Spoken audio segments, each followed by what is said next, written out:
আপনার ফজরের নামাজ বাদ যাচ্ছে শুধু আপনার অলসতার জন্য। আপনার ক্রোধ এক ধরনের জাহালা, যখন আপনি আপনার পিতামাতার উপরে নিজের কণ্ঠকে উঁচু করেন। আপনার চোখের সামনে যখন কোনো খারাপ ছবি আসার পরেও আপনি টিভির চ্যানেল পাল্টাতে পারেন না, বুঝে নেবেন সেটাই জাহালা। আল্লাহ তাআলা বলেন, বান্দা যখন নফসের প্রতারণার শিকার হয়ে খারাপ কাজ করে ফেলে, তারপর নিজের মনে ওই কৃতকর্মের জন্য অনুশোচনা জাগে, সুম্মা ইয়াতুবুনা মিন করিব। প্রসঙ্গক্রমে এখানে লক্ষণীয় বিষয় হলো সু শব্দটি একবচন, সুম্মা ইয়াতুবুনা মিন করিব এটি বহুবচন না।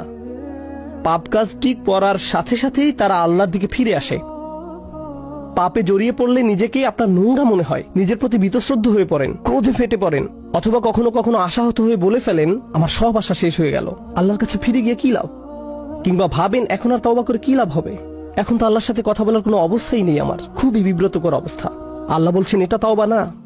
সত্যিকারের তওবা হলো যখন আপনি সিদ্ধান্ত নিয়েছেন আপনি আল্লাহর বিধান সজ্ঞানে আর লঙ্ঘন করবেন না, অথবা প্রকাশ্যে বা আপনার লাইফস্টাইল হিসেবে আর আপনি পাপ কাজে জড়াবেন না। তাই বলে আপনি তো ফেরেশতা না। মানুষের ভুল হতেই পারে, আবার ভুল হলে সাথে সাথে আপনি আল্লাহর কাছে বিনম্র চিত্তে ফিরে আসুন, আল্লাহর কাছে ফিরে আসুন। সুম্মা ইয়াতুবুনা মিন করিব। তারপর আল্লাহ বলেন, ফাউলাইকা ইয়াতুবুল্লাহু আলাইহিম, এবং তখন আল্লাহ আপনার দিকে ফিরে আসবেন এবং আপনার তওবা কবুল করবেন। আমার ও আপনার জন্য কথাটা অত্যন্ত গুরুত্বপূর্ণ। আমরা কখনো তওবা থেকে নিজেদের বিমুক্ত রাখতে পারবো না, কারণ আমরা কখনো গুনাহ থেকে মুক্ত হতে পারি না। প্রতিদিন আপনার জীবনে এমন কিছু ঘটবে যার জন্য আপনি অনুতপ্ত হবেন। মনে রাখবেন, সত্যিকার মুমিন তারাই যারা তাদের ভুলগুলো বুঝতে পারে। পাপ থেকে সর্বতরূপে বেঁচে থাকা অসম্ভব, কারণ খারাপ কিছু আমাদের সাথে যে কোনো সময় হতে পারে। কিন্তু যখন মুমিনদের জীবনে খারাপ কিছু ঘটবে, খারাপ কিছু করে ফেলবে, সময়ক্ষেপণ না করে আল্লাহর দিকে ফিরে আসবে। আর আল্লাহ তাআলা আপনার তওবা কবুল করা তো নিজের উপর অপরিহার্য করে নিয়েছেন। ওয়া কানা আল্লাহু আলিমান হাকিমা। আর আল্লাহ হচ্ছেন সর্বজ্ঞ এবং পরম জ্ঞানী। আল্লাহ জানেন আপনি কি অবস্থায় আছেন। আপনারা জানেন, একজন অপরাধীর অপরাধ যখন বিচারকের সামনে উপস্থাপন করা হয়, তখন অপরাধী ব্যক্তি এবং তার পক্ষের উকিল বিভিন্নভাবে বিচারকের সহানুভূতি আকর্ষণের চেষ্টা করে। যেমন তারা বলে, আপনি জানেন যে মূল ঘটনা এমন ছিল না, অথবা মূল ব্যাপারটা শুনলে হয়তো আপনি আপনার সিদ্ধান্ত থেকে ফিরে আসবেন।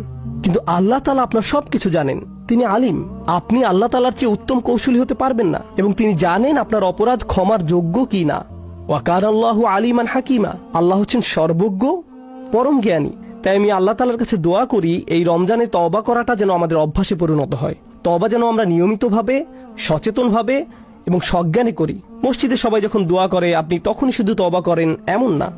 গাড়ি চালানোর সময় তওবা করবেন, গাড়ি চালানোর সময় তওবা করবেন, কারণ আপনি এমন কিছু দেখছেন যা আপনার দেখা উচিত না।